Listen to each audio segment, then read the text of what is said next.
A big welcome to the Nick Elston Show, hosted by inspirational speaker and transformational speaking coach Nick Elston. This show brings you the people who inspire, motivate, educate, and engage in all walks of life, sharing their insights and experiences honestly, unfiltered, and off script. So, without further ado, let's get stuck into today's show.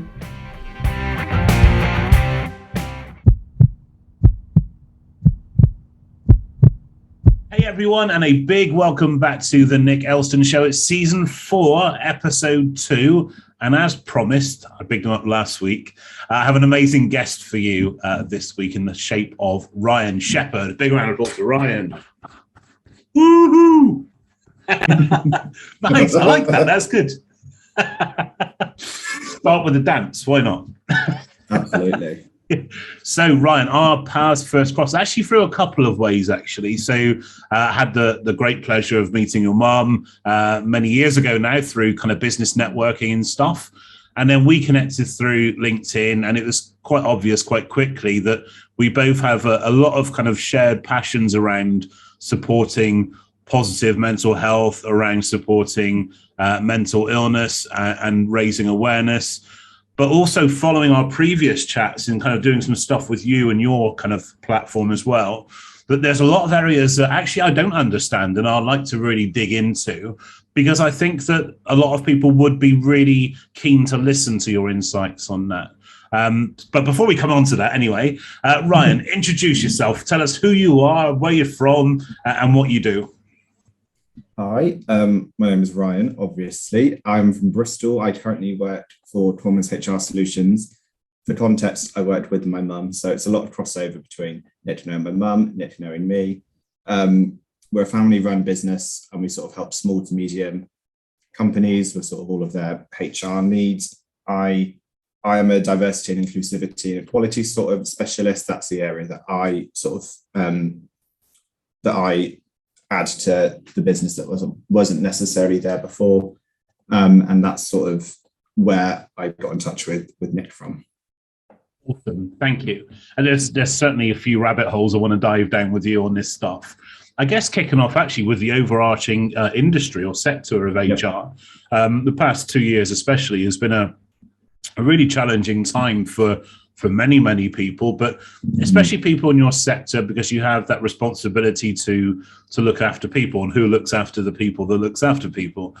And as kind of the stuff that we've discussed before, really worth paying attention to that you have this kind of, I guess, mission to be the one wearing the cape sometimes if you're the HR person in the business. And sometimes it's hard to show your own vulnerabilities, your own challenges, if you are looked up to as that person. What's been your experiences as not only as an HR advising business, but also from speaking to other HR people? So it has been a tricky year, because there wasn't necessarily, even if we sort of remove ourselves from the political side of things, there wasn't much guidance for anybody on how to sort of navigate these past 2 years. Something that we found is that there was a lot of instinct. There was a lot of, this is what I believe to be best, giving off that guidance and that advice, and then sort of hoping that when there was sort of guidance from industry sectors, from the government, whoever the guidance was coming from, initially it was just sort of hoping that sort of our intuition and our instincts were correct. And if they weren't, to sort of navigate back around in a quick but effective way. And because there was a lot of pressure, but I'm quite new to working in HR. I've sort of been doing it for the past sort of eight-ish sort of months. So I came in at the tail end where we were going back to normal. The country was opening back up. So I didn't necessarily have to deal with the initial shock, but I know that Chris and a lot of our associates that we've worked really closely with, they did struggle. And I think we have a tendency as human beings to sugarcoat things. And it was a really difficult time, but sort of part of my ethos and my philosophy, and also that of Chris, my mum, my employer, is to sort of be open and honest and say that it was a really sort of tough time, but it all comes from a place of support. It comes from a place of wanting to help others, because there is responsibility and there is a reliance on us. What I found amazing was that throughout this whole ordeal was that there was a sense of community from people that do work within the outsourced HR community, because there's lots of networking groups that do support HR people. I know that Talk HR Club sort of operates within sort of the Wales and Southwest area, is a great sort of place of support and support unit for people within our sort of sector.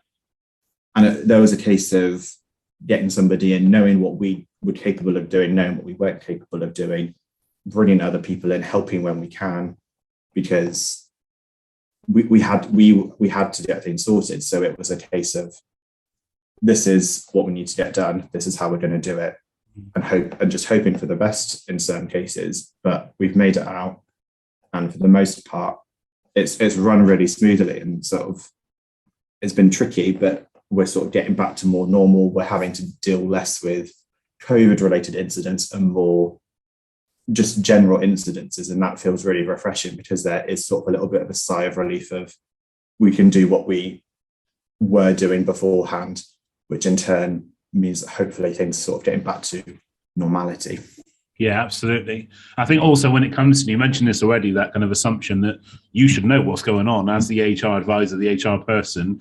The press conference finishes, they're straight on the phone to you. How do I apply for this? How do I implement this? As if you've just watched the same press conference. I think that's when it came down to being able to not just set those boundaries, but manage the expectations of the people that you're responsible for, whether it is as an HR advisor, kind of freelance or small business, or an HR person within an organization, that very often you'll end up carrying the burden of the team before you even focus on yourself. So absolutely, essentially it comes down to self-protection, doesn't it, I guess? Absolutely. I know within our last conversation, it came down to safeguarding.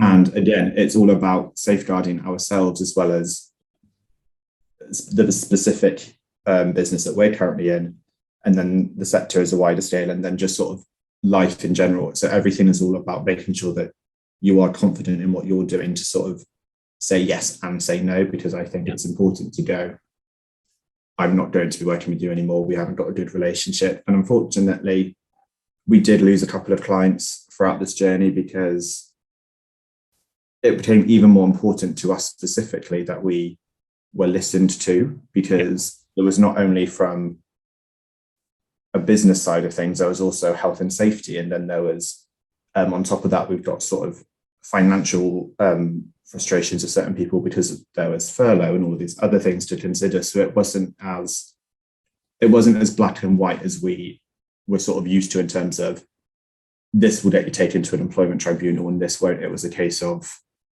where do your morals lie? What is your own sort of compass to navigate that? It was tricky, and we'll be completely honest, there were times where we allowed ourselves to sort of work a little bit too hard without sort of being listened to, and then it was like, right, okay, is our relationship mutually beneficial? Are we being respected? And it was again going all back to this safeguarding sort of element. It was a case of going, this is what we are, this is what we're doing, how do we get back to what we should be doing? Yeah. And it's a very tricky process, and it's still ongoing now. We're still adjusting, we're still adapting, but again, like, you have to put yourself first, and I think it doesn't come naturally to everybody. No. And generationally and culturally, there's barriers as well, aren't there? Absolutely. And one of the things that we found interesting is that I am a 25-year-old. My mother and my employer, Chris, is a 55-year-old. So there's a 30-year age gap. So safeguarding to her and safeguarding to myself, they're very different things. Yeah.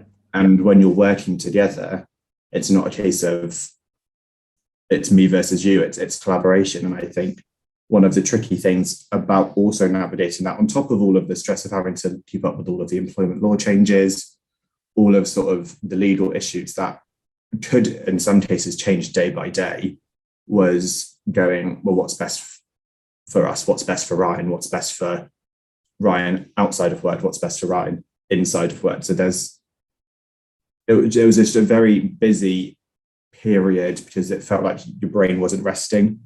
And obviously you can't look after yourself unless you take your proper care and like sort of water, hydration, resting, sleep, social activities, and sort of the enrichment was just sort of missing for a little bit. But it's important that we recognize that. And that was one of sort of my main focal points of when I joined, was figuring out how we can just work more and be a more functioning organization as well as more functioning humans. And I'm very sort of happy that we're getting there. And Absolutely. We're getting there. And I'd like to think that I've sort of helped other people, other associates of ours. And it's rewarding is the wrong word. It's nice to know that other people are starting to notice their own bad habits, their own sort of boundaries that they need to be asserting, and sort of feeling more unified as an individual. I think that's sort of, that's what I'm enjoying at the moment. And as you said, thank you for that. And I think you joined the industry, the sector, the business, all at a really kind of real strong period of flux, I guess. It's just a lot of kind of things that wouldn't be considered kind of normal, I guess. And I love that word. But what was life like before? What brought you to this industry? What did you do before? What was your history? So my history is I always considered my history of how I got into HR to be quite strange. The more I think about it, the more it sort of prepared me for the type of HR that I was wanting to do.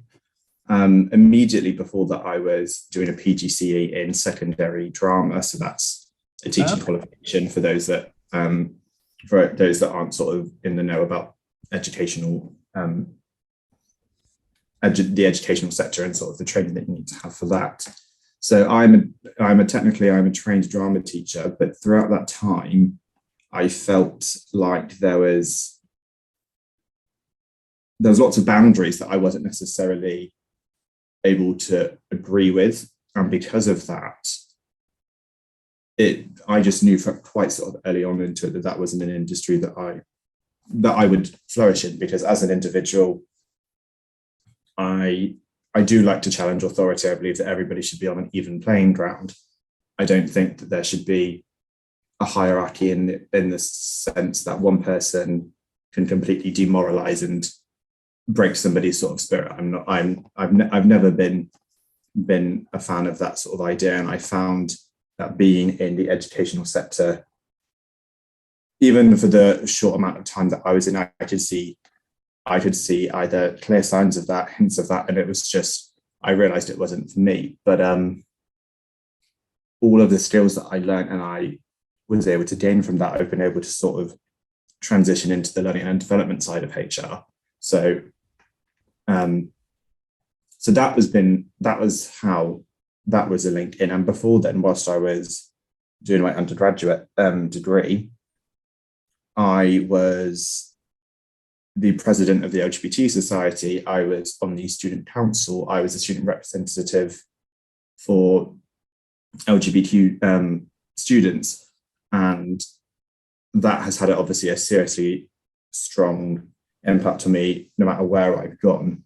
And that's essentially the main basis of the diversity and inclusivity work that I'm doing now, because it is my language, it is my identity, it's my way of being. And I know that not everybody has that. So if I was to sort of not utilize the skills and the information and the traumas that I went through with all of that at university, I would be doing a disservice to the current industry I'm in, because I know that it is a strength of mine. I know that it is something that I need to be utilizing. It's not always easy, but I know that it's what I've got to do, essentially.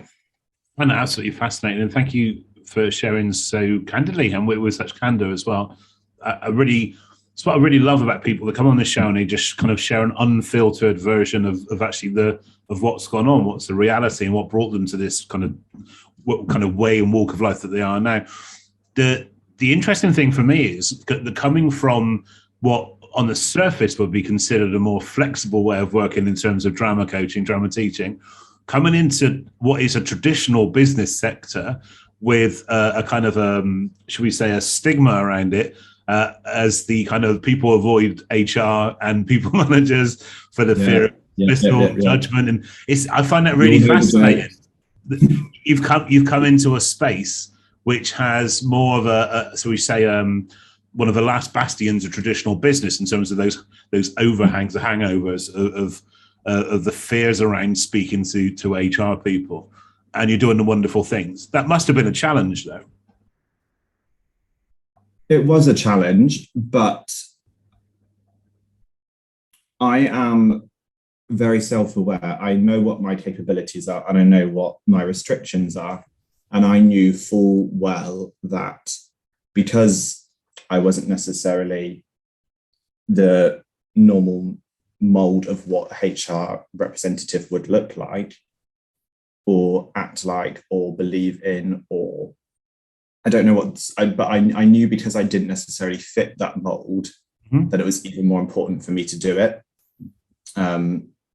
Because I grew up in a very sort of safe environment to challenge authority, to speak my mind, to have a clear sense of what is right, what is wrong, and to know that sometimes the two don't merge and there is grey areas. And people have always fascinated me, and there's just been so much within my life that's led me to this, so that when it ultimately came to make the decision to move, it wasn't as scary as I thought it would be, because I thought that working as a drama teacher or training to be a drama teacher would be flexible. It would be more creative. There would be all of these outlets, and I'd be able to essentially be a lot more unorthodox and verge away from sort of the traditional idea of teaching. But once you're in that machine, I felt that I was very restricted. I wasn't cornered into something, but it didn't feel right for me. And even as I was going through that sort of year, there was multiple times where I was like, no, I'm gonna tap out now. But my partner, he said, no, just get the qualification and then we can figure out what we do afterwards. And so ultimately I got that qualification. I'm very glad that he persuaded me to do so, because this qualification, there was so much towards the end of the time. It was a very it was a stressful year, especially sort of year 2 of the pandemic, doing a sort of a mixture of online teaching and in-person teaching. There was lots of stresses to it, but ultimately because of what I went through with that, it prepared me for some of the more traditional elements of this. And as a creative individual, I also am quite rooted in organization and policies and structure and all of these things. So it actually sort of made quite a lot of sense for me to go into something a little bit more structured and organized, so that I could shake it up a little bit, because I think I love that. It's like a picture you're painting. I can imagine like riding this wave of chaos to order kind of thing. Like somewhere in between was you being buffeted by both sides. Absolutely, because I was like, my brain wasn't stimulated enough in terms of enjoyment when I was teaching, but there were certain elements that I really enjoyed, like the planning of the lessons and the scheme of work and sort of all of that. I was like, this is what I enjoy doing. And it surprised me to understand that I actually did enjoy the delivery of the lessons as much. So I was like, well, maybe my brain needs to be more stimulated in terms of organization. So then when it comes to doing things like employee handbooks and contracts of employment or performance improvement plans, there's all of these things that I learned within sort of that teaching training that I'm doing in my sort of current job, but I'm not restricted to preconceived ideas of what I should and shouldn't be doing at an entry level. I think that was the issue, because when you go into certain industries as a entry level person, there is a preconceived idea of, oh, you can't do that yet. Whereas like I said before, I know what I'm capable of, and if I was aware that I could do something, I would want to do it. Yeah. Whereas I wasn't necessarily granted that opportunity. And I will be honest, I am very fortunate to be working for my mother, because on one hand of it, it could be, he's working for his mum, it was an easy pass into it. No, it was the right decision, because who knows me better than my mum? She knew what she needed. She knew that my skill set and her skill set were different, so that combined, certain elements would fix and it would grow. And I think I'm very lucky to be given the opportunity, because it's turned out to be the best decision for both of us at this point. And we're very excited for our future. We're very excited to sort of see where it's going. Amazing. And thanks again, Ryan. I mean, what you're sharing really resonates. Well, I went into the family business. Absolutely, it was tough, because actually I had to work harder than anybody else to prove myself against everybody else, because then they were showing that just to prove there was no favoritism. And on the flip side, I found that sorry, you go. My dad would really ramp up the pressure on me and put more on me to try and prove myself. And it's difficult. And especially now, this was many years ago, but now actually the challenge isn't within. The challenge is with you going out there, and you're very courageous, if you don't mind me saying, in terms of your honesty, your vulnerability, and being prepared to be vulnerable. But also, like you said, that you're not afraid to speak your mind. How does that really align now? And I'm very much the same. I encourage people to kind of speak up. But how does that align with this kind of increase in, I know it's been kind of strapped as like cancel culture. How does it strapped in terms of, do you think that's limiting freedom of speech, that people are just holding back now because they're that fear of being kind of dismissed or just taken off the face of the planet kind of thing? That's a very good question. I think the idea of freedom of speech isn't limiting, but what is limiting is this idea of being offended on someone else's behalf. Because, for instance, as a member of the LGBT community, I often find that there is offense taken on something that, as a member of the community, I don't find offensive. I can't necessarily think of any specific examples off the top of my head because I wasn't prepared for this question, but it's a very great question. I love this question. I've recorded an episode which is coming up in a couple of weeks' time with a great guy called Daniel Skirmer, who was one of the Strictly dancers, and we were talking about the same-sex couple and the kind of the real divisive kind of opinion that was being flying around in social medias about anyway. But he was saying that like he just thought it was cool, but actually he wasn't taking offense at people that. So what he was saying was he actually, when he did his Strictly moment, he was with a same-sex dancer, but his opposite dancer had a wife and everything else, but more was made by people on his behalf. And I think that kind of aligns with what you're saying, I think, but correct me if I'm wrong. No, that is very much the case, because with the amazing ability that we now have to say things in so many different capacities, whether it be a one-on-one conversation like this for a podcast, or a Facebook post, or a tweet, or a blog, or anything, everybody is given the ability to say what they want to say. Whether people should say what they want to say is another thing. Yeah. But I think I'm just trying to figure out how to say this. Sure. And this proves that we're not scripted here. We're just chatting. This is cool. I like saying what I say things that I believe to be very true to myself, but I am very self-aware of what topics I should be talking about. So a couple months ago, I did a webinar on professional pronouns and about how people could incorporate the idea of pronouns into a professional capacity, whether that be LinkedIn, their email signature, etc., etc. And quite a lot of quite a lot of controversy was sort of commented on lots of people's LinkedIn posts. And one in particular that sort of resonated and stuck with me was this idea of going, well, I assume you'll be talking about racial discrimination in this. I assume you'll be talking about classism within the workplace, within this webinar. And I was sort of taken aback because I was like, I am very privileged to have been born white. I am very much aware of what I was given at birth.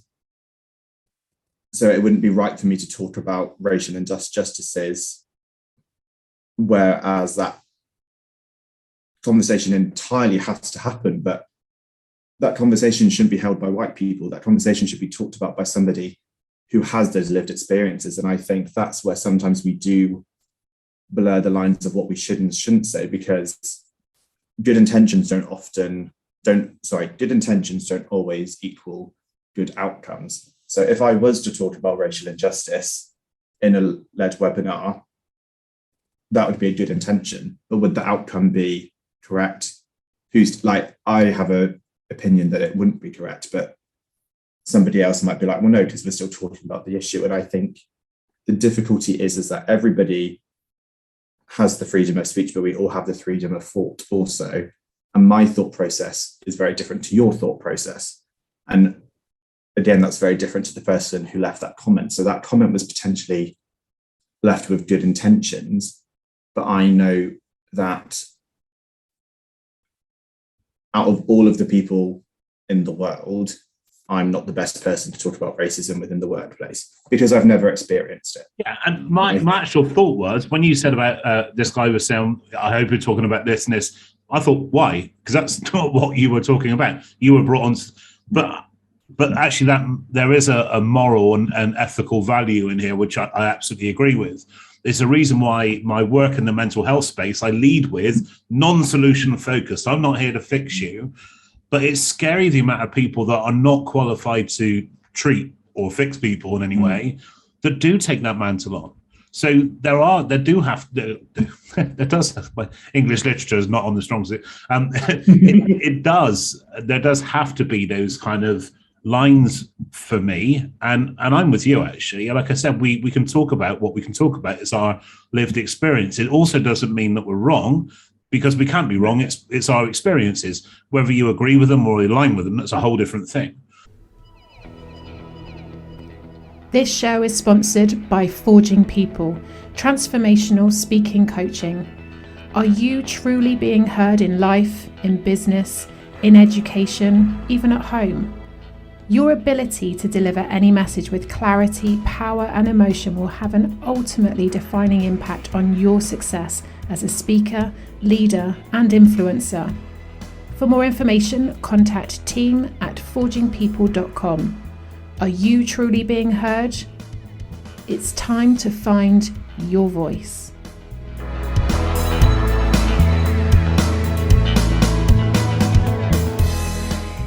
But you mentioned pronouns, and pronouns seems to be a really kind of, there's certain subjects that crops up every now and then, like Brexit was another one back in the day, but there's certain subjects that really just flare people up for some reason. And pronouns is certainly one of those. And this is something that we kind of touched on last time. Now, I'm also open enough to say that I don't understand this fully. And I want to talk about that with you, because I'm sure there'll be a lot of people that don't appreciate the importance of pronouns to a lot of people. So do you want to introduce that to us and talk us through that for a second, Ryan? Of course, absolutely. So the idea of pronouns are obviously, they're not a new idea. They have been around for ages, but sort of a lot of people tend to just think of either he or him as one sort of collective set, or she and her as another. And in recent years, it's become more apparent that there's lots of different gender identities that sort of prefer using a variety. The idea of non-binary using they and them as sort of the more common pronoun is there, but then there's also different ideas that you can have a combination of lots dependent on how you sort of identify. So for me particularly, my pronouns are he and they. So I am sort of on the non-binary spectrum, and I go by he and they because sometimes I don't necessarily resonate with a lot of the masculine terms that are associated with sort of he and him, but there's other things that I sort of respond quite strongly to. So from a personal point of view, I identify as being a son, I identify as being a brother. I'm getting married in June, so I will be a husband. There's lots of sort of male, thank you. There's lots of those sorts of connotations I do resonate with, but I think that's more because of a family focus point, and there's lots of love and support in sort of those elements. But when I write blogs and things for our website, I sort of try and be as gender neutral as possible, because I think it's more important to sort of give that level of representation that isn't always there. And with the webinar that I did on pronouns, one of the main things that sort of was coming up was this idea of not necessarily understanding or agreeing, but of just sort of accepting and actioning. Because, for example, I am looking for, so I'll use you as an example. So in a theoretical world, I'm putting on a convention, and I want a mental health speaker to come. And I know full well that because of my platform, there'll be a lot of LGBT people there.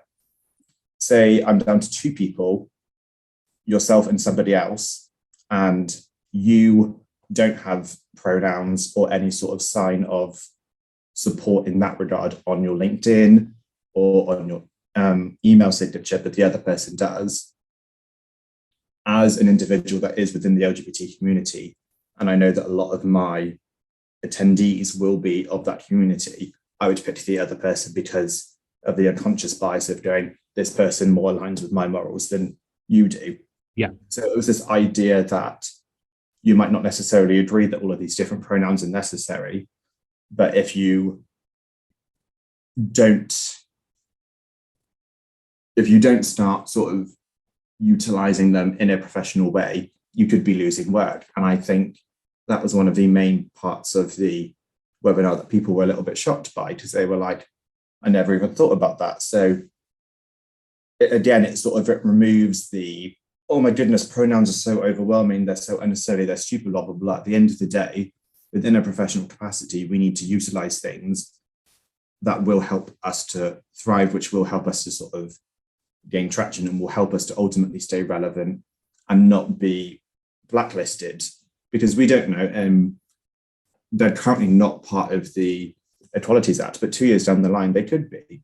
And if you start sort of actioning them and being more conscious of this now, and at least start trying to get your head around the idea of pronouns before you have to, then you will save yourself so much of a headache. Because if it becomes mandatory by law, you could be taken to an employment tribunal. There's so many different, there's so many risks and possibilities, especially for sort of a sector like ours, where we do deal with the nitty gritty. We have grievances and disciplinaries, and there's so much that we talk to people about, that if you dig your heels in and you actively don't want to sort of at least attempt to understand the idea of a professional pronoun, that when you then have to, it'll be so much of a bigger change, and people just won't have the energy to teach you, because you could have tried 5 years ago when it was first brought up. Why do you think that this is fascinating stuff, by the way? Thank you so much. Where do you think the challenge comes from in terms of people's conceptions around the pronouns? I mean, is it very often people will just relate to the plural they and how that's used, and sometimes that'd be quite derisory in terms of how they would talk about that. How does that actually look in reality in using, like you said, he, they, as you can see on the screen? How would that be used in everyday or every week life? And if it is a stupid question, tell me, by the way, because it's not a stupid. I'd much rather ask questions and be honest about this stuff that I don't know about, because that's the way you learn, isn't it? Absolutely. As an individual, I love answering questions. I do my best to sort of answer everything with as much honesty and intelligence as I can, because, like you said, this is coming from a place of learning, and whoever else is listening, I'm hoping that they will take some form of insight away. Sort of on a day-to-day basis, it can be okay. So I'm gonna reframe this, because I'm right in saying that you identify as he, him. Yes. The idea of introducing pronouns isn't necessarily going to change your life on a daily basis a huge amount. But for somebody that is non-binary, it will make a huge amount of difference. Okay. It will add so much comfort. So the idea, in a similar way, is this idea of gender-neutral toilets. So certain people get a little bit funny about it. Certain people don't care, essentially, but everybody has different sort of viewpoints on it. And for you, it wouldn't matter, but for somebody that is non-binary, by having sort of a gender neutral space where they do not have to choose, it would just bring another sort of element of welcome. It would show that your employee is caring. And by gender neutral toilets, I don't mean just turning a toilet that has loads of urinals into something that anybody can use, because that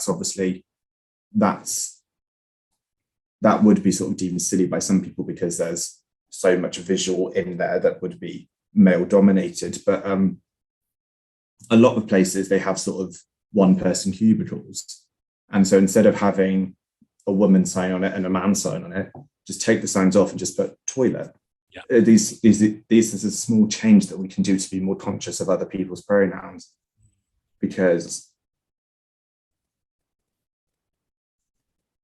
it's such a small difference that can be made that you might deem, I'm not sort of saying you individually, but you might deem unnecessary. But if this is a struggle that you are going through on a daily basis, it can be so life-changing and so affirming to know that you're being noticed. There's lots of different ways that we can sort of go about it. And that's sort of something that I'm doing as I'm talking to lots of people. I'm having one-to-ones. I'm sort of seeing what their specific needs are, and I'm giving them guidance. That's sort of part of my current sort of offering within Columbus. So if anybody is listening and wants to sort of get in touch, I'd be more than happy to talk and see what I can do. But it's hard to pinpoint within like a certain thing, because everybody has a different thought process. And going back to what we said earlier, it might be sort of quite easy for you to sort of address somebody as they and them, but for somebody that is so stuck on the idea that they and them are multiple, there's multiple times in conversations when somebody just isn't in the room, you would say, like if I was to address Chris, who's probably been mentioned about 12 times within this podcast. Shout out Chris Sheppard. Like Chris isn't in the room, but if we were to talk about them, I would use the word them. Yeah. Because they're not like there's so many different ways of addressing somebody. And something that was brought up quite a few times is that we don't need to talk about pronouns because we address somebody by name.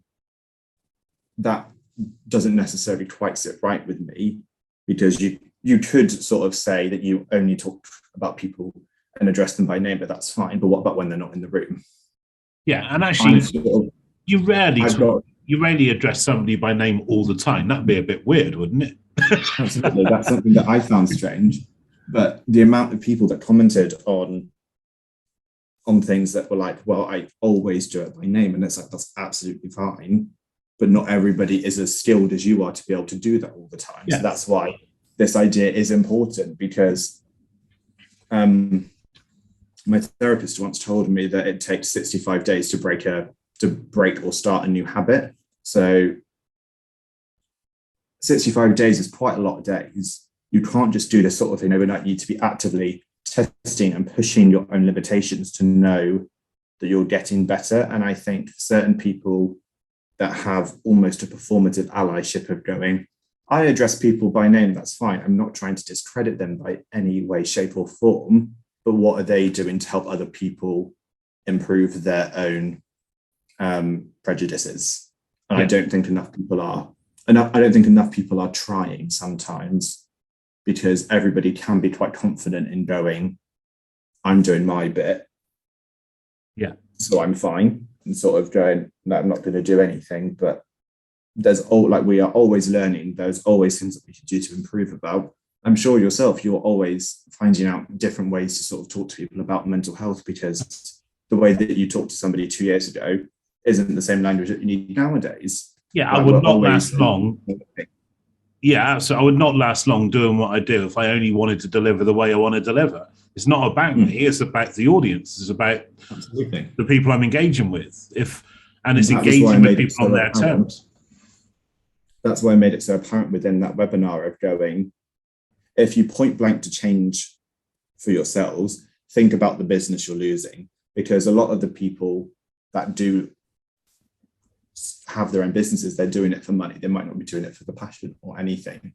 And that was part of the hook, was to go, if you quite literally will not change because you want to be a better human being, change so that your business and your employees and everybody else that relies on you survives and isn't going to be distreated because of your own limitations and prejudices. And I think hopefully in that sense, even if somebody is changing or wanting to improve for reasons like money, they're still improving, they're still changing. It might not necessarily be, it's the good intentions and the outcomes. The intention might not be good, but the outcome is. So I think sometimes we have to take little wins, and even it's like recycling, just a completely different thing. If someone's recycling their bottles because they've been told that they need to by their wife or else they'll leave them, that person's still recycling. It might not be because they're environmentally conscious. There's so many different layers to how we function as human beings. Yeah, absolutely. And that actually aligns with the final thing that I wanted to quickly talk about. Time's flying by. I could talk to you for days. We'll have to get you back again. That'd be really cool. Oh, absolutely. So I guess that leads me on to the inclusion and diversity kind of element of what you do, what you're passionate about. Now, obviously, my space, I kind of come up alongside the diversity and inclusion elements of any organization. When I first started doing this, like a long time ago, hence a grey and a beard, it was kind of lumped in with mental health because they just picked everything that they just thought they got to do something about and put it in a room and put a team of people on it. So, right, like a tick box exercise, I guess. Now, I believe from most of the organizations that I work with, it's certainly got a lot better, because actually I don't seem to cross paths with the same initiatives anymore. And it's great because they're actually putting attention on relevant things, specific, like you said, to relevant audiences. If you were to kind of recommend just a couple of things that an organization can do to implement a strong, positive diversity and inclusion program or ethos or culture, what would you suggest are great starting points, or even recommended reads if it's a big question? It's not necessarily something that I can just recommend lots of books for, because unfortunately, like you said, it's only now really getting to the point where the different sectors are being recognized as being individual instead of everything being put together. But a couple of good starting points I would make. It sounds really silly, but I would talk to your staff. I would talk to what they think is missing in terms of diversity and inclusivity and equality. I would take a look at your board. If your entire staffing is people of one ethnicity, think about why that is. Is it because you are a Black-owned brand that's wanting to differentiate itself between sort of the corporate white people that are taking and sort of appropriating, because that's obviously a very different intention to an all-white corporate that's just doing something because of conscious bias. There's lots of different things that we need to look out for. But I think the reason why I say talk to your staff, because you might not be thinking about what's missing in terms of the diversity and inclusivity. But if you talk to your staff and they might go, well, everybody seems quite old. think about why everybody within your staff is old. Is it due to career progression and everybody's just stayed here for a long time? Or are you discriminating against people sort of a younger generation? And once you sort of acknowledge what you're doing, you can then look to what you need, and you can then start to ask the questions of, right, how do we improve? How do we change? But sort of the main thing that I encounter is that people won't change unless they feel like they should. I could feel like an organization needs to change, and often I do feel like organizations need to change, but they won't change unless the people that are sat at that table that are drinking their coffees realize that they need to change, because you can't flog a dead horse. If somebody is so assured that they are doing the correct thing, then there's no talking to them. So one of the best things that you can do is to start to realize what you're doing wrong, and then to actively figure out ways of how to improve, whether that be get somebody like me in to give you literal guidance, or whether you can go, okay, these characteristics within the Equalities Act, we're not hiring, talk to our recruitment sort of department, how can we combat this? Because what they also need to be conscious of is going, we haven't got a gay person on our staff, so let's only interview gay people. It's not about that. It's just about figure out if the way that you're marketing the position is wrong. Think about sort of things like LinkedIn. Are some of your ambassadors or some of your supporters anti-trans, LGBT, anti-Black, anti-Chinese? There's so many different things that are constantly going on within the world that could stop somebody from wanting to apply for a position for your company, and sort of understanding what you're doing and what needs to change. I think human to human conversations. Yeah, absolutely. Human to human conversations is a great way to wrap up today's show, actually. I think that's a great piece of advice there. But the question I ask everybody, and it forms part of the playlist at the end of the season, if I were announcing you to the stage, so now the MC of the O2 Arena, 20,000 people have paid their hard-earned money to come and hear you speak. You're kicking back in the green room, your feet are up, and your favorite track comes on, that walk-on music, that song that motivates you, that lifts you, that gets you at peak state. That's a song that flares up and you've got to walk on to that. What would that track be and why? Oh, that's a good question. It's got to be Ain't Nobody by Shaka Khan. It's probably a sort of a little bit of a strange choice, but whenever that song plays, something comes over my body and I just feel happy, and I just feel I feel relaxed. I feel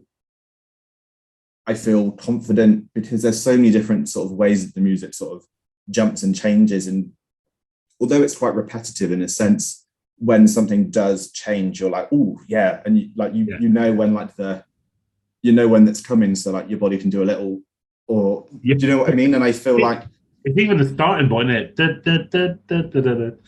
Yeah. If I put the track on here, but YouTube would just take it down completely. So you've got me singing. Sorry about that. Yeah, no, that's fine. But you know what I mean? I think when we do these sorts of things, we need that sort of element of comfort, but we also need those little like weird moments. Yeah. So that's because it sort of it embodies everything that sort of I need for like a good preparing of something. Ladies and gentlemen, Ryan Sheppard. I'll bring that back. Thank you so much for donating your time to be on today's show. We genuinely appreciate that. I've learned so much, and I'm sure everybody listening and watching this right now has learned so much as well. Please do reach out and connect with Ryan. His contact details and stuff all in the bio. Genuinely one of life's great people, so please do reach out. And for everybody else, stay tuned. Next Monday, I have a friend of mine, the amazing Rizan, all the way from South Africa, and she's going to be another amazing guest to bring you. So stay tuned, hit like and subscribe and all that jazz. And in the meantime, be well, stay happy and take care. See you next week, guys. Cheers. Bye-bye. Bye. Thank you so much for tuning in to today's episode. Do hit the like button and subscribe to stay tuned for future episodes. Published every Monday and available through YouTube or the podcast platform of your choice. See you next week.